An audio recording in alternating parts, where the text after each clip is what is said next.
ఓజికుప్పంలో గంజాయి నిరోధక చర్యలు, నగరి పోలీసుల ప్రత్యేక తనిఖీలు. నగరి నియోజకవర్గం నగరి రూరల్ మండలంలోని ఓజికుప్పం గ్రామంలో చిత్తూరు జిల్లా ఎస్పీ ఆదేశాల మేరకు నగరి డీఎస్పీ పర్యవేక్షణలో సిఐ మల్లికార్జునరావు ఆధ్వర్యంలో ప్రత్యేక కార్డన్ అండ్ సెర్చ్ కార్యక్రమం నిర్వహించారు. ఈ సందర్భంగా గంజాయి అక్రమ రవాణా, సరఫరా చేస్తున్న వారిపై దృష్టి సారించి అనుమానితుల ఇళ్లలో విస్తృత తనిఖీలు చేపట్టారు. అలాగే పాత నేరస్తుల నివాసాల్లో కూడా పోలీసులు సోదాలు నిర్వహించారు.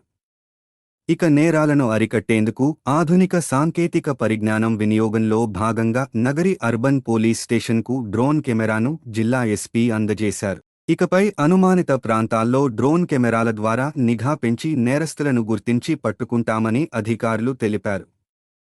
ప్రజలకు పోలీసుల సూచన: మీ పరిసర ప్రాంతాల్లో గంజాయి సరఫరా, అక్రమ కార్యకలాపాలు లేదా అనుమానాస్పద కదలికలు కనిపిస్తే వెంటనే డీఎస్పీ, సిఐ, ఎస్ఐ లేదా సమీప పోలీస్ స్టేషన్కు సమాచారం అందించాలని పోలీసులు కోరారు. ఈ కార్యక్రమంలో సిఐ, ఎస్ఐలు సహా పలువురు పోలీస్ అధికారులు పాల్గొన్నారు.